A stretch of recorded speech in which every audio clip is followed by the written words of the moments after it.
بسم اللہ الرحمن الرحیم. آپ تمام کو آج کے اس انسپائر بک ڈسکشن سیشن میں خوش آمدید. امید ہے آپ سب خیریت سے ہوں گے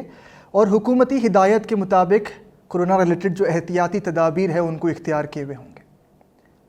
آج ہم آپ کے سامنے ایک نئی کتاب لے کر حاضر ہوئے ہیں. اس کتاب کا نام ہے پیپل آف فیتھ اور اس کے مصنف ہے وزیر شمس بلانی. مصنف کی خاص بات یہ ہے کہ انہوں نے 4 دہائی سے زیادہ انسٹیٹیوٹ آف اسماعیلی اسٹڈیز میں اپنی خدمات سر انجام دی اور مولانا حاضر امام نے 2003 میں ان کے لیے چند خاص جملے ادا کیے تھے. 2003 میں انسٹیٹیوٹ آف اسماعیلی اسٹڈیز کی جب 25ویں سالگرہ تھی، اس وقت مولانا حاضر امام نے اپنی اسپیچ کے دوران ان کے لیے فرمایا کہ میں نے پچھلے کئی دہائیوں سے شمس بلانی سے بہت مشکل سوالات کیے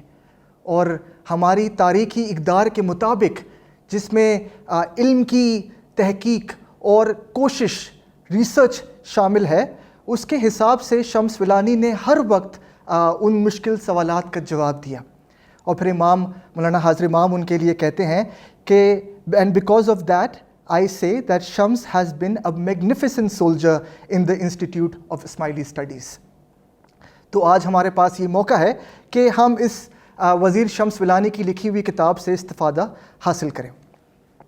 یہ کتاب بہت ریسنٹلی 2020 میں انسٹیٹیوٹ آف اسماعیلی اسٹڈیز نے شائع کی اور بیسکلی اس کتاب کے اندر شمس بلانی نے مختلف موضوعات پر جو انہوں نے پچھلے کئی سالوں میں لکھے اس کو کمپائل کیا ہے اس کتاب کی شکل میں. اور وقت کی کمی کی وجہ سے ہم تمام موضوعات پر تو بات نہیں کر پائیں گے، لیکن کچھ ایسے موضوع جو ہمیں محسوس ہوتا ہے کہ ہماری جماعت کے لیے ضروری ہیں، ہمارے کانٹیکس کے لیے ضروری ہے، ہم ان پر کچھ روشنی ڈالیں گے. جو پہلا چیپٹر ہے اس کتاب کا، اس میں شمس بلانی جو ہماری اسماعیلی جماعت ہے دنیا بھر کی، ان پر روشنی ڈالتے ہیں. جو مختلف ہمارے ٹریڈیشنز ہیں، جو ہماری تاریخ رہ چکی ہے حضرت محمد مصطفیٰ صلی اللہ علیہ وآلہ وسلم سے لے کر فاطمید، الموت، پوسٹ الموت پیریڈ کی، ان کی تاریخ کے بارے میں بتاتے ہیں. اس کے ساتھ ساتھ وہ یہ بتاتے ہیں کہ شیعہ اسلام اور سنی اسلام جو یہ 2 ڈویژن ہمارے پاس آئے، یہ کس طریقے سے آئے. اس کے ساتھ ساتھ انہوں نے ایک خاص بات پر بہت روشنی ڈالی ہے کہ اکثر تاریخ میں جب اسماعیلیوں کے متعلق کچھ لکھا گیا یا کچھ کہا گیا تو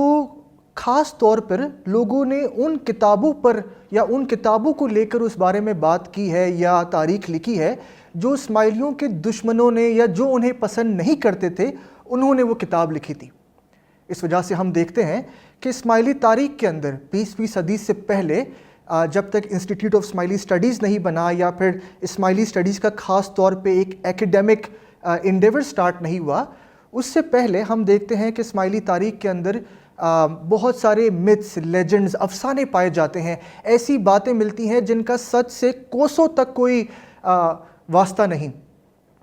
اور جب سے انسٹیٹیوٹ آف اسماعیلی اسٹڈیز اور براڈر یونیورسٹیز کے اندر جب اس پہ ریسرچ سٹارٹ ہوئی تو ہمیں ملتا ہے کہ زیادہ اوتھینٹک مواد ہمارے پاس آج موجود ہے. تو انہوں نے اس بات پر خاص طور پہ روشنی ڈالی ہے. پہلے چیپٹر میں ہمیں ایک اور جو خاص بات ملتی ہے وہ شیعہ اسلام کے جو کور عقائد ہیں، جو پرنسپلز ہیں، ان کے بارے میں شمس بلانی بات کرتے ہیں. تو اگر میں ان کا آپ کے سامنے ذکر کروں تو وہ فرماتے ہیں کہ ریویلیشن، وحی کا نزول کیوں ہوا؟ تاکہ انسانوں کو ان کے دنیا میں آنے کا مقصد سمجھایا جا سکے. وہ اپنی انسان ہونے کے اور دنیا میں کیوں بھیجے گئے ہیں، اس مقصد کی تحقیق کریں، اس کی سرچ کریں. دوسرا وہ کہتے ہیں کہ نبی کریم صلی اللہ علیہ وآلہ وسلم کے ذریعے جب وحی آئی تو انہوں نے اس وقت لوگوں کو اس وقت کے حساب سے اس کی تعلیم دی، اس کو سمجھایا. اور نبی کریم کے بعد امام علیہ السلام اور ہر زمانے کے امام نے جو نبی کے اختیار کے ساتھ ساتھ ان کے فرائض کو وقت کے ساتھ چلاتے ہیں، سر انجام دیتے ہیں، ان کی اوبیڈینس، ان پر ان کے ساتھ ہمارا عشق، ڈیووشن، یہ ہمارا دوسرا پرنسپل ہے. تیسرا وہ کہتے ہیں کہ جو اسپریچول میننگ جو خدا کی طرف سے ہم پر وحی نازل کی گئی اور اس پر جو غور و فکر ہے وہ ہم امام کی روشنی، امام کی تعلیمات کی روشنی میں کرتے ہیں۔ امام جب وقت کے حساب سے ہمیں تعلیمات دیتے ہیں تو ہم اس پر غور و فکر کرتے ہیں، اس کو سمجھنے کی کوشش کرتے ہیں اور پھر اسی تعلیمات کو اپنی زندگی میں اختیار کرتے ہیں۔ چوتھا وہ کہتے ہیں کہ یہ امام علیہ السلام کی ذات ہے۔ جس طریقے سے نبی صلی اللہ علیہ وسلم کے زمانے میں انہوں نے جو کام کیا، اسی طریقے سے وقت کے ساتھ یہ امام علیہ السلام ہیں جو مذہب کے ظاہر اور باطن میں ایک بیلنس قائم کرتے ہیں، اور ہر زمانے میں ظاہر کے ساتھ ساتھ باطن بھی ضروری ہے۔ نہ ظاہر باطن کی اہمیت کو کم کرتا ہے اور نہ باطن ظاہر کی اہمیت کو کم کرتا ہے، اور یہ امام علیہ السلام کی ہدایت ہے جس کی بنیاد پر ہم ظاہر اور باطن میں ایک بیلنس قائم کر سکتے ہیں۔ تو شمس ولانی کہتے ہیں کہ یہ امام علیہ السلام کی ذات ہے جو کہ شریعہ کے ظاہری پہلو کو جماعت کے سامنے، دنیا کے سامنے اجاگر کرتی ہے، اور ان ظاہری پہلو کے ساتھ ساتھ ان تمام رسومات، تمام قوانین، تمام ہمارے بلیفز، ان سب کی جو معنی ہے، جو ان کا ایسنس ہے، ان کو ہمارے سامنے رکھتی ہیں۔ اسی طریقے سے وہ ایک اور پوائنٹ ہمارے سامنے بیان کرتے ہیں کہ ہمارے پاس خدا کی طرف سے وحی آئی، خداوند تعالیٰ نے نبی کریم صلی اللہ علیہ وسلم کو اور ان کے بعد امام علیہ السلام کو بھیجا۔ اس کا مقصد ہرگز یہ نہیں کہ انسان کی اپنی عقل کی کوئی ویلیو نہیں۔ ہمارے پاس وحی ہے، وقت کے حساب سے ہدایت ہے، لیکن ان سب کے باوجود یہ ہماری عقل ہی ہے جس کی بنیاد پر ہم اس وحی کو ایکسیپٹ کر سکتے ہیں، اس پر غور و فکر کر سکتے ہیں، امام کی ہدایت کو ایکسیپٹ کر سکتے ہیں، اور یہ وہی ہی ہے جس کی بنیاد پر ہم اپنی راہ خود کے لیے ہموار کر سکتے ہیں۔ ہم اکثر فری ول اور پری ڈیسٹینیشن کے بارے میں بات چیت کرتے ہیں۔ یہ ہمارے پاس خدا کی طرف سے جو اتنی بڑی رحمت ہے، ہماری جو عقل ہے، اس کی بنیاد پر ہی یہ جو فری ول ہمیں دی گئی ہے، اس کی بنیاد پر ہی خدا نے ہم سب کے لیے یہ پرنسپل قائم کیا ہے کہ آخرت میں ہم ہر کسی سے سوال جواب کیے جائیں گے۔ تو شمس ولانی کہتے ہیں کہ وحی اور امام کی ہدایت کے ساتھ ساتھ ہماری عقل ایک بہت اہم رول پلے کرتی ہے، خاص طور پہ اس پہ جو ایمفیسس ہے ہمارے تمام ائمہ کرام کی ہدایت کے اندر، کہ اس کو ساتھ لے کے چلنا ہے اور اس کو استعمال کرنا ہے تاکہ ہم اپنی دنیا کے اندر اپنے دین کو ساتھ لے کے چل سکیں۔ جب ہم دوسرے چیپٹر کی طرف بڑھتے ہیں تو شمس ولانی ایک بریف اوور ویو دیتے ہیں، اور وہ اوور ویو ہے کہ جو انسٹیٹیوشن آف امامت ہے یہ ہے کیا، اس کا رول کیا ہے، اس کے فنکشنز کیا ہیں، کیونکہ پورے عالم اسلام کے اندر، سنی اسلام میں خاص طور پہ تصور امامت کو بڑے مختلف طریقے سے سمجھا جاتا ہے۔ ہم دیکھتے ہیں کہ 8ویں 9ویں 10ویں صدی کے اندر بہت سارے جو اسکالرز آئے جنہوں نے فقہ کی فاؤنڈنگ کی، ان کے پرنسپلز کو لوگوں کے سامنے بیان کیا، ان کو بھی امام کے نام سے پکارا جاتا ہے۔ تو ہم دیکھتے ہیں کہ امام ابو حنیفہ، امام مالک، امام شافعی، امام احمد بن حنبل، ان سب کے پاس بھی یہی خطاب ہے۔ لیکن شیعہ اسلام کے اندر یہ خطاب کے ایک بالکل مختلف معنی ہیں اور ایک بالکل مختلف تاریخ ہے۔ ہم سب جانتے ہیں، ہمیں بچپن سے یہ بات سکھائی جاتی ہے کہ شیعہ عقائد، شیعہ تاریخ کے مطابق نبی کریم صلی اللہ علیہ وآلہ وسلم نے غدیر خم کے مقام پر جب امام مولا علی علیہ السلام کو اپوائنٹ کیا کہ ان کی وفات کے بعد وہ لوگوں کے مولا ہیں، وہ لوگوں کی ہدایت کریں گے، انہیں مذہب سمجھائیں گے، انہیں دین کی تعلیم دیں گے، اور ان کے بعد ان کی آل میں سے، امام علی علیہ السلام کی آل میں سے جتنے ائمہ آئے ان پر یہ کام سونپا گیا۔ تو یہ ایک پہلی رسپانسبلٹی ہے، اور ہم دیکھتے ہیں، اور یہ اس کتاب کی خاص بات بھی ہے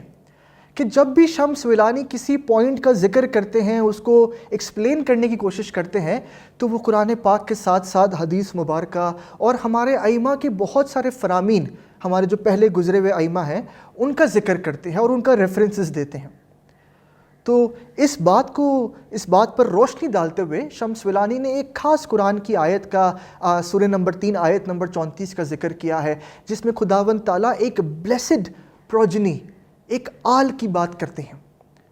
تو شمس ولانی کہتے ہیں یہ امام علی علیہ السلام کی آل کا اس کی طرف اشارہ کیا گیا ہے، ان کا ذکر ہے۔ ایسے ہی شمس ولانی ایک اور بڑا امام کا رول، امامت کا فنکشن بیان کرتے ہوئے کہتے ہیں کہ جب بھی ہم قرآن پاک کے اندر دیکھتے ہیں کہ کچھ لوگوں سے خاص یہ ہدایت کی گئی ہے انہیں کہ وہ تمام امت کو اور بلکہ تمام انسانیت کو سچائی کی طرف، خدا کی طرف راغب کرے، تو جب ان لوگوں سے مخاطب کیا گیا ہے تو ان لوگوں میں ان ہمارے ائمہ کرام کا، پروفٹ کی اہل بیت کا ذکر ہے یا ان کو شمار کرتے ہیں۔ ایسے ہی ہم دیکھتے ہیں کہ نبی کریم صلی اللہ علیہ وآلہ وسلم کے ساتھ وحی کا جو ظاہری سلسلہ تھا وہ تو اختتام کو پہنچا، لیکن امام علی علیہ السلام کے ساتھ ایک نیا سلسلہ سٹارٹ ہوا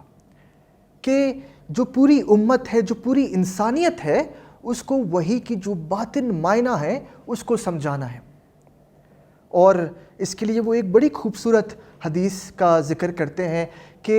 نبی کریم صلی اللہ علیہ وسلم فرماتے ہیں کہ ایسا کوئی وقت نہیں کہ جب کوئی قرآن کی آیت مجھ پر نازل ہوئی ہو اس وقت علی علیہ السلام میرے ساتھ موجود نہ ہوں، اور اگر وہ ظاہری طور پر موجود نہیں ہوتے تھے تو میں بعد میں کسی وقت انہیں اس آیت کا یا اس کے شان نزول کا ذکر کرتا تھا اور انہیں اس کی معنی بیان کرتا تھا۔ تو یہ ایک بڑا اہم کانسیپٹ ہے شیعہ اسلام کے اندر، جس کے ذریعے ہم یہ سمجھتے ہیں کہ ہمارے ائمہ کرام کے پاس شروع سے نبی کریم کے ذریعے ہمارے پاس ائمہ کرام کے پاس ایک سلسلہ سٹارٹ ہوا کہ انہیں قرآن کی ظاہری تعلیمات، ظاہری معنی کے ساتھ ساتھ باطنی معنی کا بھی علم ہے، جو وقت کے ساتھ جیسا وہ مناسب سمجھتے ہیں اس زمانے کے لوگوں کو، اس زمانے کی امت کو سمجھاتے ہیں۔ پھر ایک اور خاص فنکشن ہے امام زمان کا جو ہم سب نے اپنے زمانے میں دیکھا ہے، محسوس کیا ہے، کہ ہر انسان کی، ہر گروہ کی سوچنے سمجھنے کی صلاحیت مختلف ہے، اور یہ امام علیہ السلام کی رسپانسبلٹی ہے کہ وہ اس گروپ کی، اس انڈیویجول شخصیت کی جو مشکلات ہیں، جو ضروریات ہیں، ان کو نظر میں رکھتے ہوئے ان کو ہدایت دے۔ تو ہم اکثر دیکھتے ہیں کہ امام علیہ السلام کی گائیڈنس مختلف کنٹریز کے حساب سے الگ ہو سکتی ہے۔ ہم اکثر دیکھتے ہیں کہ امام علیہ السلام کی گائیڈنس کبھی کبھار کچھ لوگوں کے لیے یا لیڈرشپ کے لیے پرائیویٹ ہو سکتی ہے، اور ان کی جو انہیں ہدایت دی گئی یا جو کسی ایک کنٹری میں ہدایت دی گئی ضروری نہیں کہ وہ ویسے ہی دوسری جگہوں پر بھی امپلیمنٹ کی جائے۔ تو یہ ایک بہت اہم پوائنٹ ہے۔ پھر ہم دیکھتے ہیں، جس کا میں نے سٹارٹ میں ذکر کیا، کہ ظاہر اور باطن کے ساتھ ساتھ دین اور دنیا میں بیلنس یہ امام کی گائیڈنس سے پاسبل ہوتا ہے۔ اس پہ پورا ایک چیپٹر ہے ان کی کتاب میں دین اور دنیا کے بیلنس کے اوپر، جس کا ہم آگے ذکر کریں گے۔ پھر ایک بہت امپورٹنٹ پوائنٹ، اور یہ صرف شیعہ اسلام میں نہیں بلکہ ہم براڈر اسلام کے اندر بھی اس کو دیکھتے ہیں، کہ نبی کریم صلی اللہ علیہ وآلہ وسلم کی وفات کے بعد مختلف لوگوں نے، مختلف گروہوں نے اپنی سمجھ کے مطابق ایک خاص چیز کی، ایک خاص انٹرپریٹیشن کی۔ وہ خاص چیز کیا تھی؟ خداوند تعالیٰ نے جب اپنا پیغام لوگوں تک پہنچانا مناسب سمجھا، اس وقت خداوند تعالیٰ نے اپنے رسولوں کو ہر وقت کے حساب سے منتخب فرمایا۔ ہماری امت کے لیے عربیہ کے اندر ہم دیکھتے ہیں کہ پروفٹ صلی اللہ علیہ وسلم کو اس کام کے لیے منتخب فرمایا۔ حضور کی حیاتی کے دوران بہت لوگ اپنی مشکلات لے کے، اپنی پریشانیاں لے کے نبی کریم صلی اللہ علیہ وسلم کے پاس تشریف لاتے، ان سے عرض کرتے، ان سے دعائیں کرتے کہ ہمارے ساتھ یہ مشکل ہے، آپ ہمارے لیے دعا کریں، یا اس مشکل میں کیا حل اپناؤں، آپ کوئی سجیشن دیں۔ تو کہنے کا مطلب یہ ہے کہ خدا تک پہنچنے کے لیے، پھر چاہے وہ ظاہری دنیاوی مشکلات کے لیے ہو یا دینی سمجھ کے لیے، دینی تعلیم کے لیے، خدا کو روحانی طور پر تلاش کرنے کے لیے، لوگوں نے ہر زمانے میں اپنے اپنے جو رسول، نبی، پیغمبر ان کی طرف بھیجے گئے ان کی طرف رجوع کیا۔ براڈر اسلام کے اندر ہم دیکھتے ہیں، خاص طور پہ صوفی سلسلوں کے اندر ہمیں نظر آتا ہے کہ پیر، شیخ، مرشد ان کا تصور ہے۔ لوگوں کا خیال تھا کہ ان کی بندگی کے ذریعے، ان کی کھوج کے ذریعے انہیں خدا کی یا نبی کریم صلی اللہ علیہ وسلم کی یا اہل بیت کی قربت حاصل ہوئی ہے، تو اس قربت کے تحت ہم ان سے قریب آئیں گے تو ان کے ذریعے ہم خدا تک پہنچ سکتے ہیں۔ تو یہ انہوں نے ایک ذریعہ اپنایا۔ اس کے علاوہ ہم دیکھتے ہیں کہ مختلف اوقات میں کبھی کسی کیلف نے، خلیفہ نے، کبھی کسی سلطان نے، کبھی کسی زمانے کے مشہور مفتی نے اس کام کو اپنایا اور لوگ اس کے ذریعے دینی تعلیمات یا دنیاوی مسئلوں کے ذریعے مسئلوں کا حل تلاش کرتے۔ لیکن شیعہ اسلام میں ہر زمانے میں یہ امام علیہ السلام ہی رہے ہیں، یا حضرت محمد مصطفیٰ صلی اللہ علیہ وسلم اور امام علی کی آل میں سے کوئی رہا ہے جنہوں نے یہ ہدایت کی ہے۔ اس ہدایت کا یا ایک ذریعے کا ایک خاص پہلو یہ ہے کہ اکثر ہم اپنی دعاؤں کے لیے بھی ان کا وسیلہ اختیار کرتے ہیں۔ جیسے ہم دیکھتے ہیں کہ سنی اسلام کے اندر اور باقی کئی صوفی سلسلوں کے اندر پیر، شیخ، مرشد کے ذریعے وسیلہ اختیار کیا جاتا ہے، یا نبی کریم صلی اللہ علیہ وسلم کے ذریعے وسیلہ اختیار کیا جاتا ہے۔ بالکل اسی طریقے سے شیعہ اسلام کے اندر ائمہ کرام کے ذریعے خداوند تعالیٰ تک پہنچنے کا وسیلہ اختیار کیا جاتا ہے۔ پچھلے کچھ صدیوں میں یہ خیال کیا جاتا ہے کہ یہ شاید مناسب نہیں، لیکن اگر ہم لیوڈ ریالٹی، ہماری تاریخ کا جائزہ لیں گے تو ہم دیکھیں گے کہ یہ کوئی آج کل یا پچھلے کچھ سالوں کی بات نہیں ہے، بلکہ پوری اسلامی تاریخ کے دوران نبی کریم صلی اللہ علیہ وآلہ وسلم کے گزرنے کے فوراً بعد ہمیں تاریخ کے اندر یہ باتیں ملتی ہیں جو کہ صحیح بخاری، صحیح مسلم کے اندر ٹیسٹڈ ہیں، کہ لوگوں نے نبی کریم صلی اللہ علیہ وسلم کے فیملی ممبرز کے پاس جا کر کہا کہ آپ ہمارے لیے دعا کریں، یا ان سے کہا کہ ہم کیا آپ کے وسیلے سے دعا کر سکتے ہیں۔ تو ہمیں ایسی کئی مثالیں ملتی ہیں، اور اس کتاب کے اندر شمس ولانی نے ان تمام کا ذکر کیا ہے، اور خاص طور پہ چند آیتوں کا بھی ذکر کیا ہے، کہ جیسے ہم دیکھیں سورہ نمبر 17 آیت نمبر 79، یا سورہ نمبر 37 آیت نمبر 164، ان تمام کے اندر خداوند تعالیٰ نے ہنٹ دی ہے، ارشاد کیا ہے کہ آپ مجھ تک پہنچنے کا وسیلہ قائم کرو۔ ایسے ہی ایک امام جعفر صادق علیہ السلام کا شمس ولانی ایک کوٹ ہمارے لیے پیش کرتے ہیں، جس میں امام علیہ السلام فرماتے ہیں کہ آپ خدا تک ہمارے ذریعے پہنچ سکتے ہیں۔ کیوں؟ امام علیہ السلام فرماتے ہیں کہ خدا کے ایٹریبیوٹس کے اوپر غور و فکر کرنا کوئی کام کے لیے نہیں۔ کیوں؟ خدا ہماری سوچ سے بالا تر ہے، اس دنیا سے بالا تر ہے، جو ہماری سوچ کے پیرامیٹرز ہے اس سے بیونڈ ہے۔ تو جب کوئی چیز ہماری سوچ سے بیونڈ ہے، بالا تر ہے، تو ہم اس پر غور و فکر نہیں کر سکتے۔ کس طریقے سے کریں، ہمارے پاس یہ صلاحیت نہیں۔ تو امام جعفر صادق علیہ السلام فرماتے ہیں کہ آپ ہماری ہدایت کے ذریعے،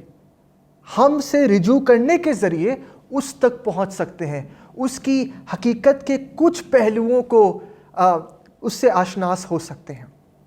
تو اس کے بارے میں کافی ڈیٹیل کے ساتھ شمس ولانی نے اپنی کتاب میں بات کی ہے، اور بڑا انٹرسٹنگ چیپٹر ہے۔ جنہیں شیعہ اسلام کے اور خاص طور پہ ہمارے کنٹمپریری اسماعیلی طریقہ کے جو کور پرنسپلز ہیں، اگر ان کے متعلق سمجھ نہ ہو تو یہ چیپٹر کافی یوزفل ہوگا ہم سب کے لیے۔ پھر ہم دیکھتے ہیں کہ پوری تاریخ کے دوران ایک خاص لفظ ہم نے امام علیہ السلام کے ساتھ لگایا ہے، ایسوشیٹ کیا ہے، تعویل۔ ہماری تاریخ میں ہمارے پیر و دائیوں نے اکثر ہمیں یہ بات سکھائی ہے کہ یہ امام علیہ السلام کی رسپانسبلٹی ہے، یہ ان کا رول ہے کہ وہ وقت کے حساب سے قرآن کی تعویل کرے۔ قرآن کی تنزیل کیا تھی؟ جب قرآن شریف وحی کی صورت میں خداوند تعالیٰ سے نبی کریم صلی اللہ علیہ وآلہ وسلم کے ذریعے ہم تک پہنچا، یہ خدا کی طرف سے ان کی ہدایت کا اترنا تھا۔ اور تعویل پھر سے وہی پیغام، اسی ہدایت کو جب ہمیں خدا کی طرف لوٹنے کا ایک ذریعہ بناتی ہے، اسے ہم تعویل کہتے ہیں۔ جو لفظ ہے، جو لوگ اس کے روٹ ورڈ سے اس کو جانتے ہیں، انہیں بخوبی معلوم ہے کہ یہ معنی اس کے اول سے نکلے ہیں، پھر سے لوٹانے کو ہم کہتے ہیں یا اس کی معنی لیتے ہیں۔ تو امام علیہ السلام کے لیے ہر زمانے میں، اور نہ صرف اسماعیلی نے بلکہ ہم دیکھتے ہیں کہ براڈر شیعہ اسلام کے اندر، پھر چاہے وہ ہمارے بحری اسماعیلی بھائی ہوں یا پھر اثناعشری حضرات ہوں، ان سب نے اپنی تاریخ کے اندر، اپنے عقائد کے اندر اس بات کو ایک خاص اہمیت دی ہے۔ اور اس تعویل کے فنکشن کے اندر بہت ساری چیزیں ہم دیکھتے ہیں کہ شامل ہیں۔ سب سے پہلے جتنی رسومات ہم انجام دیتے ہیں یا جتنے ہمارے عقائد ہیں، وہ عقائد ممکن اس طریقے سے ہوتے ہیں یا وہ رسومات کی اہمیت یا ایسنس، میننگ اس وقت عمل میں آتی ہے جب ہم امام علیہ السلام کی پہچان کرتے ہیں۔ جیسے کہ خداوند تعالیٰ نے فرمایا کہ ہم سب سے پہلے اللہ کی اطاعت کریں، ان کی اطاعت کریں، ان کے بعد ان کے نبی کریم صلی اللہ علیہ وسلم کی اطاعت کریں، اور پھر ان کے بعد، ان کے گزرنے کے بعد اول الامر، وہ لوگ جو اپوائنٹ کیے گئے ہیں، جن کے پاس یہ اختیار ہے، ان کی اطاعت کریں۔ تو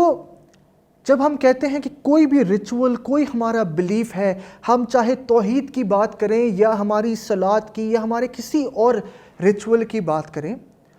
اس ریچول کو شکل دینے کے ساتھ ساتھ اس کی معنی، اس کی اہمیت،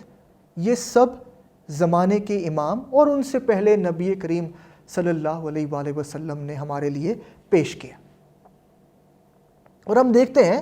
کہ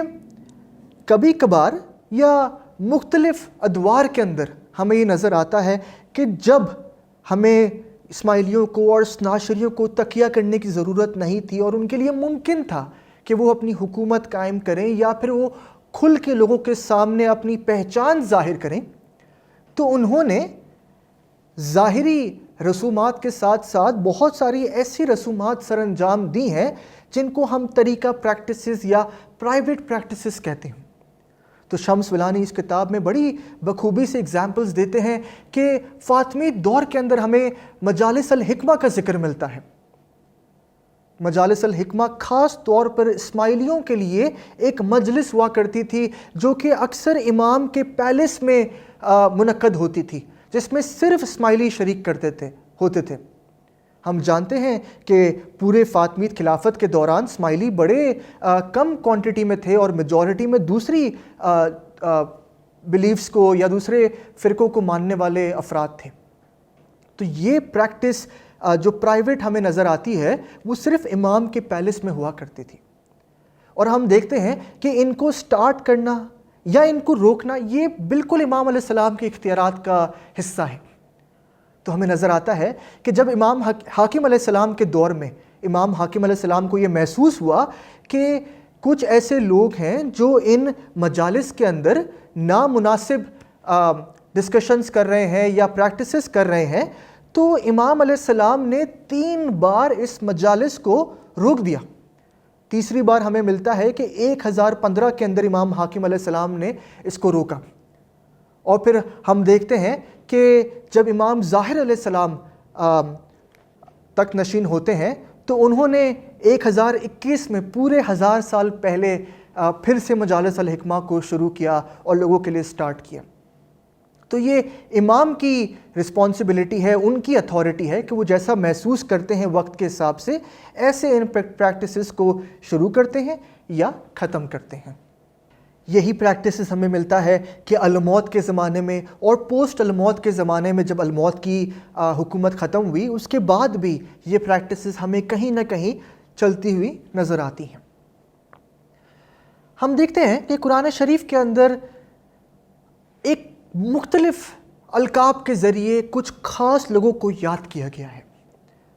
تو ہم دیکھتے ہیں کہ راسخون فی العلم سورہ نمبر 3 آیت نمبر 7 کے اندر اول الامر کا میں نے پہلے ذکر کیا سورہ نساء کی آیت نمبر 59 کے اندر، یا پھر ہم دیکھتے ہیں کہ سورہ نمبر 21 آیت نمبر 7 کے اندر اہل ذکر کا کانسیپٹ ہے، یا پھر سورہ احزاب کی آیت نمبر 33 کے اندر اہل البیت کا کانسیپٹ ہے۔ یہ تمام لوگ جب ہم قرآن شریف کی تفاسیر دیکھتے ہیں، نہ صرف شیعہ تفاسیر بلکہ ہم بہت ساری سنی تفاسیر کے اندر بھی دیکھ سکتے ہیں کہ جہاں بھی یہ القاب نظر آتے ہیں اکثر ان کا ریفرنس اہل بیت کی طرف یا پروفٹ علیہ السلام کی آل کی طرف ہے، ان لوگوں کی طرف ہے جن کے پاس وہ سیکریڈ نالج ہے، ایک خاص علم ہے۔ اور وہ خاص علم کیا ہے؟ جس کا میں نے پہلے ذکر کیا کہ جن سے پروفٹ صلی اللہ علیہ وسلم نے ظاہری اور باطنی اسباب وحی کے شیئر کیے، اور ہماری تاریخ، ہماری انٹرپریٹیشن کے مطابق یہ امام علی علیہ السلام کی ذات تھی، جو وقت کے ساتھ یہ علم ایک امام سے دوسرے امام میں منتقل ہوتا گیا۔ اور صرف ایسا نہیں کہ یہ قرآن شریف کے اندر ان کا ذکر ہے، بلکہ ہم سب جانتے ہیں حدیث ثقلین، جس میں حضور اکرم صلی اللہ علیہ وآلہ وسلم نے فرمایا کہ یہ کتاب اور میری اہل بیت، میری فیملی تا قیامت تک ساتھ چلے گی۔ تو بڑی ہم دیکھتے ہیں کہ وجہ دین کو لیتے ہوئے شمس ولانی بڑی خوبصورت اس کی ایکسپلینیشن ہمارے سامنے پیش کرتے ہیں کہ کتاب اور اہل بیت کا ساتھ چلنے کا مطلب کیا ہوتا ہے۔ کتاب تو خدا کی ظاہری ہدایت ہے ہم سب کے لیے تا قیامت تک کے انسان کے لیے، لیکن اہل بیت کو ساتھ چلنے کا مطلب ہے کہ اس ہدایت کی معنی وقت کے حساب سے اس کتاب کو سنبھالنا، اس کو سیف گارڈ کرنا، یہ رسپانسبلٹی زمانے کے امام کی ہے، ہر زمانے کے اندر۔ پھر ہم دیکھتے ہیں کہ نبی کریم صلی اللہ علیہ وآلہ وسلم کی اپنی حیاتی کے دوران ان کی رسپانسبلٹی صرف یہ نہیں تھی کہ خدا سے جو وحی ان کی طرف آتی ہے ان کو لوگوں تک پہنچا دے، بس نہیں، بلکہ ہمیں ملتا ہے کہ نبی کریم صلی اللہ علیہ وآلہ وسلم نے اس وحی کا شرح ان کو سمجھایا لوگوں کو۔ اس کے ساتھ ساتھ جب لوگ اپنے گناہوں کی معافی کے لیے ان کے پاس آتے، اپنی مشکلات کے حل کے لیے ان کے پاس آتے، تو پروفٹ نے خدا کی وہ اتھارٹی، زمین پر جو اختیار ان کے پاس ہیں، ہمارے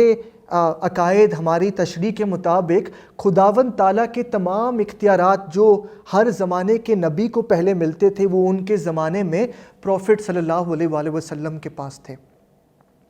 اور وہی اختیارات، وہی قرآن کو سمجھانے کی جو اتھارٹی ہے، جو ٹرسٹ ہے خدا کی طرف سے،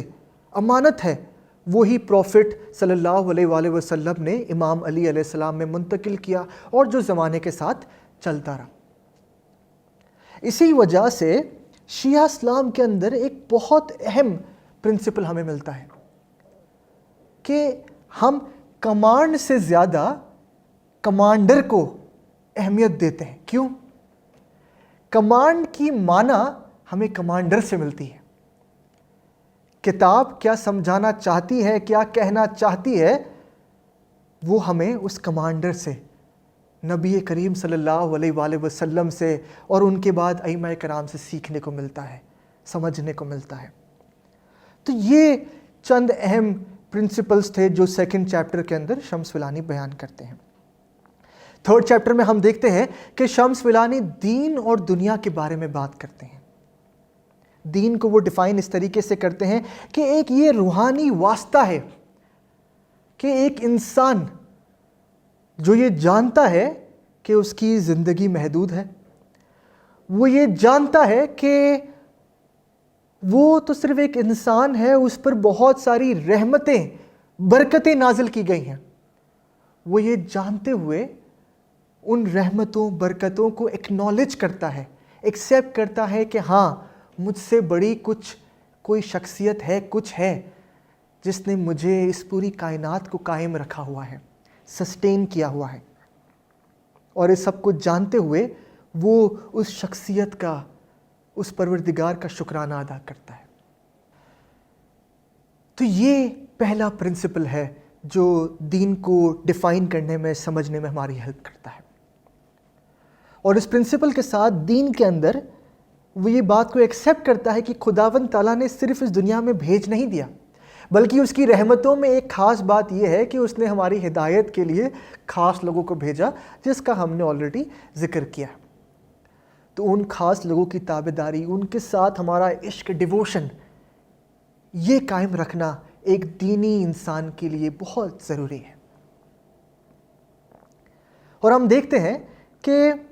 خداوند تعالیٰ قرآن پاک کے اندر اور نبی کریم صلی اللہ علیہ وآلہ وسلم نے اپنی ہدایت کے اندر بڑا بخوبی بتایا ہے کہ جو شخص کفر کرتا ہے، اور کفر کی ہم جانتے ہیں کہ عربی میں صرف ایک معنی نہیں کہ دین کو جھٹلا دینا یا خدا کے پیغام کو جھٹلا دینا، بلکہ جھٹلانے کے ساتھ ساتھ ناشکری بھی کرنا، اس بات کا احساس کرنا کہ جو ہوں میں ہوں، میرے سوا کچھ نہیں، کوئی آخرت نہیں، بس یہی دنیا ہے۔ تو یہ دو پہلو ہیں اس کے دین کو ایکسیپٹ کرنا اور ایکسیپٹ کرنے کے ساتھ ساتھ گریٹیٹیوڈ شو کرنا۔ تو پروفٹ فرماتے ہیں کہ یہ دو پہلوؤں کو بجا نہ لانا اس کی جو صراط المستقیم ہے، جو اس کا بتایا ہوا راستہ ہے، اس سے دور ہٹنا ہے۔ اور جو لوگ اس سے دور ہٹ جاتے ہیں ان کے لیے تو پروفٹ بھی دعا نہیں کر سکتے۔ اور ہم نے جو پہلے وسیلے کی بات کی تھی کہ ہر زمانے کے لوگ اپنے امام کے پاس، اپنے نبی کے پاس وسیلے کے لیے جاتے تھے، اور آخرت میں بھی یہ سلسلہ قائم رہے گا جب لوگ خداوند تعالیٰ سے نبی کریم اور ائمہ کا وسیلہ مانگیں گے۔ تو شمس بلانی ہماری جو عقائد ہے اور تاریخ کے جو ہمارے پورا ٹریڈیشن ہے اس کے حساب سے بتاتے ہیں کہ ایسے لوگوں کے لیے تو شاید پروفٹ صلی اللہ علیہ وآلہ وسلم بھی اپنا وسیلہ نہ دیں، اختیار نہ کریں۔ کیوں؟ کیونکہ ہمیں شاید کچھ اگزامپلس ملتی ہے کہ جیسے حضرت ابراہیم علیہ السلام نے اپنے والد کے لیے، جنہوں نے ان کا پیغام نہیں مانا، ان کی ہدایت نہیں مانی، ان کے لیے دعا نہیں کی۔ اسی طریقے سے ہمیں ملتا ہے کہ حضرت نوح علیہ السلام نے اپنے بیٹے کے لیے دعا نہیں مانگی جب انہوں نے ان کے پیغام کو قبول نہیں کیا۔ اس دین کے اندر خدا سے اس رشتے کے علاوہ ایک اور بہت اہم رشتہ ہے دنیا کے اندر باقی لوگوں سے، باقی کریشن سے۔ اور خداوند تعالیٰ کی طرف سے ہم پر یہ ٹرسٹ ہے، ایک امانت ہے جو ہمیں یہ عقل سونپی گئی ہے کہ ہم اس پوری کریشن کا خیال رکھیں، ان سے اچھا سلوک کریں اور مس یوز نہ کریں ان ریسورسز کو۔ اور ایک بہت اہم پرنسپل کہ جب ہم دنیا میں انگیج ہوں تو اس کا مطلب یہ نہیں کہ ہم مٹیریلسٹک ہو جائیں، ہم جو ہماری آخرت ہے یا پھر جو ہماری ایک محدود زندگی ہے اس کو بھول جائیں۔ ہم سب جانتے ہیں کہ زندگی تو بہت محدود ہے، ہم کہتے ہیں 4 دن کی ہے۔ اس محدود زندگی کے اندر خدا نے ہم سے یہ نہیں کہا کہ آپ دنیا میں کاروبار نہ کریں، یا جو خدا نے ہم پر رحمتیں دی ہیں، یہ سارے جو ہمارے لیے اپنی برکاتیں دی ہیں، چاہے پھر وہ کھانے پینے کی صورت میں ہو یا پھر یہ سمندر پہاڑوں کی یا کسی اور صورت میں ہوں، ہم ان سے فائدہ نہ اٹھائیں، بالکل فائدہ اٹھائیں۔ پروفٹ صلی اللہ علیہ وآلہ وسلم بھی اپنے زمانے میں ایک ٹریڈر تھے، وہ ٹریڈ کیا کرتے تھے، ان کی بیگم حضرت بی بی خدیجہ بھی ٹریڈ کیا کرتی تھیں۔ ہم نے دیکھا ہے کہ ہر زمانے کے امام نے کوئی نہ کوئی پروفیشن اختیار کیا جو انہیں مناسب لگا، جیسا کہ آج ہمارے مولانا حاضر امام علیہ السلام نے اختیار کیا ہے اپنے لیے۔ تو دنیا میں انگیج ہونا اور دنیاوی رسپانسبلٹیز کو، پھر چاہے وہ ہماری فیملی کی طرف ہو، ہمارے ریلیٹیوز کی طرف ہو یا براڈر انسانیت کی طرف ہو، اس کو پورا کرنا بہت ضروری ہے۔ اور خاص طور پہ اس کتاب میں اس کا ذکر ہے کہ ہمارا دین ہمیں ہرگز یہ نہیں کہتا کہ ہم کسی پہاڑ پہ جا کے بیٹھ جائیں اور صرف خدا کی بندگی کرتے رہیں اور دنیا کو ترک کر دیں، نہیں۔ دنیا کے ساتھ انگیج ہونا، دنیا میں جو لوگوں کی مشکلات ہیں ان کو حل کرنے میں اپنا حصہ ادا کرنا، یہ بہت ضروری ہے۔ لیکن اس کے ساتھ ساتھ اس بات کا بھی خیال رکھنا کہ اٹیچ نہیں ہونا ہے، مٹیریلسٹک نہیں ہونا ہے، صرف اس دنیا کے پیچھے نہیں بھاگنا ہے، بلکہ جو بھی ہم کام کریں اس میں یہ یاد رکھنا ہے کہ ہماری رسپانسبلٹی خدا کی طرف سے ہم پہ یہ سونپی گئی ہے، اور اس کا ہم پر سوال جواب ہوں گے، اور اس وقت ہمیں ہمارے جو ہم نے کام کیے ہیں اس کے حساب سے اس کا اجر ملے گا۔ تو یہ ایک بہت ضروری پرنسپل ہے جس کے بارے میں وہ چیپٹر 3 میں ذکر کرتے ہیں۔ اور ایک بڑا بہترین کوٹ واقعہ وہ مینشن کرتے ہیں جس کے بارے میں بعد میں فرید الدین عطار، جو ایک بہت مشہور صوفی ہو گزرے ہیں، ہم سب نے ان کا نام سنا ہوگا، 12ویں 13ویں صدی میں یہ رہتے تھے، انہوں نے ذکر کیا ہے۔ ایک مرتبہ ایک شخص امام علی علیہ السلام کے پاس آتا ہے اور وہ ان کے سامنے ان کی موجودگی میں دنیا کی برائی کرتا ہے۔ تو امام علی علیہ السلام ان کو بڑا اسٹرکٹ الفاظ میں ڈانٹتے ہیں یا سمجھاتے ہیں کہ تم جو دنیا کی برائی کرتے ہو تم مورخ ہو، تم سمجھتے نہیں ہو کہ دنیا کی اصلیت کیا ہے۔ اور امام علی علیہ السلام ان سے فرماتے ہیں کہ دنیا ایک کھیت کی طرح ہے، جو آج بو گے وہ کل پاؤ گے، اور جو اس دنیا میں خدا کی قربت حاصل کرنے کے لیے، اس کو راضی کرنے کے لیے کام کرتا ہے، محنت کرتا ہے، اس کا اجر بھی اسے اسی طریقے سے ملتا ہے۔ اور فرید الدین، امام علی نے تو یہ بات اپنے زمانے میں کہی تھی، لیکن فرید الدین عطار اسی بات کو ایک بہت خوبصورت پوئٹری کی شکل میں، ان کی مصیبت نامہ ایک پوئٹری ہے اس میں پیش کرتے ہیں، جو آپ اسکرین پہ اس کا انگلش ٹرانسلیشن دیکھ سکتے ہیں۔ اور امام علی فرماتے ہیں کہ جو اس دنیا کو اس نظر سے دیکھتا ہے کہ یہ تو چند دن کی ہے اور مجھے یہاں پر لوگوں کی خدمت کرنی ہے اور اس کی رضا حاصل کرنی ہے اللہ تعالیٰ کی، تو اس کے لیے یہ دنیا بہت بہترین جگہ ہے۔ اس کے لیے دنیا اس کی دشمن نہیں یا کوئی ایک پریشانی کی جگہ نہیں۔ تو ہم سب کے لیے بھی یہ بیلنس دین اور دنیا کے اندر قائم رکھنا بہت ضروری ہے، اور یہی ہمارے امام علیہ السلام کی آج کے زمانے میں گائیڈنس ہے۔ 4 چیپٹر کے اندر ہم دیکھتے ہیں کہ شمس ولانی ایک نئے ٹاپک کے اوپر بات کرتے ہیں۔ پہلے ہم نے پرائیویٹ پریکٹسز کا، رسومات کا ذکر کیا تھا، اب وہ پرائیویٹ پلیسز آف ورشپ کا ذکر کرتے ہیں۔ تو ہمیں ملتا ہے کہ یہ طریقہ پرائیویٹ پریکٹسز کا یا پرائیویٹ مساجد کا یہ کوئی آج یا کل کی بات نہیں، بلکہ نبی کریم صلی اللہ علیہ وسلم کے زمانے کے اندر ہمیں ملتا ہے کہ جو لوگ مسجد نبوی سے دور رہتے تھے یا ان کے لیے یہ ممکن نہیں تھا کہ وہ دن میں 5 وقت اس وقت نماز کے لیے حاضر ہو سکیں مسجد نبوی کے اندر، تو انہوں نے اپنے گھر کے احاطے میں اپنے لیے مسجد قائم کی تھی۔ ان مساجد کا ذکر کرتے ہیں ہسٹوریکل ایویڈنس کے ساتھ، اور ہمیں جان کر یہ بڑا انٹرسٹنگ لگے گا کہ حضرت ابو بکر رضی اللہ عنہ کی بھی ایک اپنی پرائیویٹ مسجد تھی، جو انہوں نے قائم کرنے کے وقت خاص طور پہ نبی کریم صلی اللہ علیہ وآلہ وسلم سے ان سے ریکویسٹ کی تھی کہ پہلی نماز میں چاہتا ہوں کہ آپ کے ساتھ اپنے گھر کے احاطے میں پڑھوں، تاکہ یہ مسجد میں وہ برکتیں اور خدا کی پرمیشن یا خدا کی اتھارٹی سے میں اس کو قائم کر سکوں۔ اور یہی سلسلہ پھر وقت کے ساتھ چلتا رہا، جب ہم دیکھتے ہیں کہ بہت سارے گروہ، جب 9ویں 10ویں صدی کے اندر ہم نے دیکھا کہ مختلف مسلمانوں نے اپنے اپنے گروہ قائم کیے اپنے اپنے ایریاز کے اندر، تو انہوں نے اپنے فرقوں کے حساب سے مساجد قائم کی، جن میں صرف اسی فرقے کے لوگ جا کر اپنی دعا تسبیح، اپنی رسومات قائم کرتے، اور ان میں باقی گروہ کے لوگ شامل نہیں ہوتے تھے۔ اسی طریقے سے ہم نے صوفیوں کے بارے میں سنا ہے جنہوں نے اپنی خانقاہیں قائم کی، اپنے رباط قائم کیے، اپنے جماعت خانے قائم کیے۔ ہم اسماعیلی اور وہ بوہریز واحد نہیں ہیں جو لفظ جماعت خانہ استعمال کرتے ہیں، بلکہ ہم جانتے ہیں کہ ساؤتھ ایشیا میں خاص طور پہ جو چشتیہ صوفی سلسلہ ہے، انہوں نے جماعت خانے کا لفظ اپنی پلیس آف ورشپ کے لیے اختیار کیا۔ اور اسی سلسلے کو قائم کرتے ہوئے ہمارے پیروں اور دائیوں نے ہمیں بھی جماعت خانے کا ایک تصور دیا، جو آج تک ہمارے پاس جاری ہے۔ اور امام علیہ السلام کی گائیڈنس کے مطابق آج کے زمانے میں ہم نے اسماعیلی سینٹر کا ایک نیا تصور سٹارٹ کیا ہے، جس کے اندر ریلیجس پریکٹسز کے ساتھ ساتھ سیکولر پریکٹسز بھی ہوتی ہیں، اور باہر والے تمام لوگوں کو بھی لیکچرز کے لیے، پروگرامز کے لیے انوائٹ کیا جاتا ہے۔ چیپٹر نمبر 5 کے اندر ہمیں ملتا ہے کہ شمس ولانی خاص طور پہ جو خدا کو ذکر کرنے کا اور شیعہ اسلام کے اندر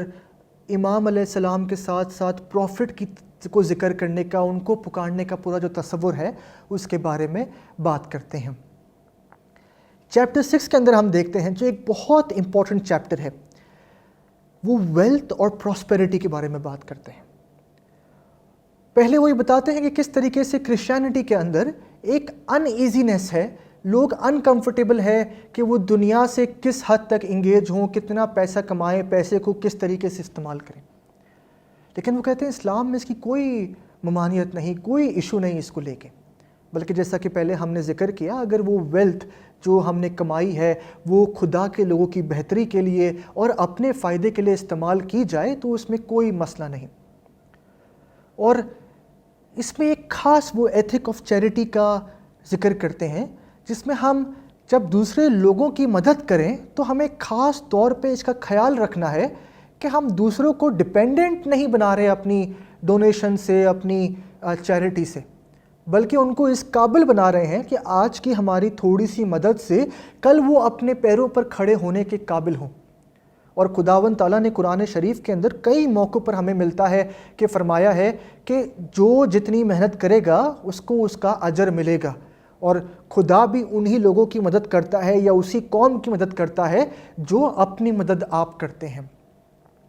تو یہ بہت ضروری ہے کہ ہم کسی کو ڈپینڈنٹ نہ بنائیں، بلکہ ان کو یہ انکریج کریں، ان کو یہ سکھائیں کہ وہ خود اس قابل ہوں کہ آج کی تھوڑی سی مدد کے بعد وہ کل دوسروں کو مدد کرنے کے بھی قابل بنیں۔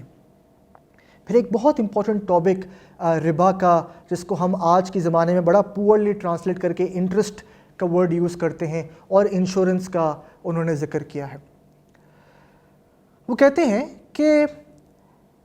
جب ربا کا تصور آیا قرآن شریف کے اندر اور پروفٹ صلی اللہ علیہ وآلہ وسلم کی گائیڈنس کے اندر، تو مین مقصد لوگوں کو ایکسپلوئٹ ہونے سے بچانا تھا۔ اس زمانے کے نارمز، اس زمانے کی تاریخ ہمیں بتاتی ہے کہ کبھی کسی کا لون کو واپس چکانے کا وقت اگر پورا ہو جاتا اور وہ شخص نہیں دے پاتا تو اکثر جو قرض دینے والا تھا وہ کہتا کہ آپ کا قرض ڈبل ہو گیا، آپ نے وقت پہ نہیں چکایا۔ یا پھر ہمیں ملتا ہے تاریخ کے اندر امام علی علیہ السلام کے زمانے میں کہ جب لوگ قرض دیتے تو وہ ان سے انڈیو ایڈوانٹیج لیتے کہ ان کے گھر پر جا کے کہیں دنوں تک رک جاتے، یا ان سے فری میں نوکری کراتے کہ ہم نے آپ کو قرض دیا ہے، اب ہمارے یہاں آپ فری میں کام کریں۔ تو لوگ جو اس طریقے سے ایکسپلوئٹ ہوتے تھے اس کو روکنے کے لیے ربا کا تصور آیا، اور پھر انہوں نے بہت ساری احادیث کا ذکر کیا ہے جس میں رسول اکرم صلی اللہ علیہ وآلہ وسلم نے خاص طور پہ یہ فرمایا ہے کہ کبھی کوئی قرض لوٹا نہ سکے یا کچھ دن ایکسٹرا مانگے تو جو شخص اس قرض دینے والا جب ایکسٹرا کچھ دن دے تو یہ ویسا ہی ہے جیسے اس نے ڈونیشن دیا، چیریٹی دیا، معاف نہ کرے لیکن کچھ ایکسٹرا دن دے، کچھ آسانی کر دے قرض لینے والے کے لیے۔ تو جتنا ہم آسانی کر سکیں، ہیلپ کر سکیں ہمارے لوگوں کے لیے، اس پہ انہوں نے خاص طور پہ بات کی۔ لیکن پرابلم یہ ہوا کہ پچھلے 200 سالوں میں جب ماڈرن بینکنگ کا تصور آیا، جب منی کا، کوئنز کا، کرنسی کا کانسیپٹ آیا، تو لوگوں نے ربا کو انٹرسٹ کے ساتھ جوڑ دیا، جو کہ بہت پور ٹرانسلیشن ہے۔ کیوں پور ٹرانسلیشن ہے؟ کیونکہ ہم دیکھتے ہیں کہ منی کے تصور کے اندر انفلیشن شامل ہے، رسک کا ایلیمنٹ شامل ہے، اور ایڈمنسٹریٹو کاسٹ شامل ہے۔ جب کوئی بینک ہمیں لون دیتا ہے تو اگر کسی نے آج 100 روپے دیے اور 1 سال کے لیے دے، اور اس 1 سال کے دوران اگر انفلیشن 8% ہوا تو 1 سال کے بعد 100 روپے کی ویلیو 100 نہیں رہے گی بلکہ 8% سے کم ہو جائے گی۔ تو اگر دینے والا 100 روپے ہی واپس کرتا ہے بینک کو تو بینک کو تو نقصان ہے، کیونکہ جو 1 سال پہلے 100 روپے میں وہ بینک خرید سکتا تھا 1 سال بعد وہ ممکن نہیں، اور یہ ہم سب جانتے ہیں۔ اسی وجہ سے ہر کسی کو ان کی تنخواہ میں عام طور پہ کچھ % کا انکریمنٹ ملتا ہے۔ یہ کیوں ملتا ہے؟ کیونکہ انفلیشن اتنا زیادہ ہوتا ہے، چیزیں مہنگی ہوتی جاتی ہیں۔ پہلا پوائنٹ یہ۔ دوسرا، بینک جب یہ اپنا کاروبار کرتا ہے، بینک خدمت نہیں کرتا، ہم سب جانتے ہیں۔ بینک جب اپنا کاروبار کرتا ہے تو بینک لوگوں کو ہائر کرتا ہے اس کام کو کرنے کے لیے،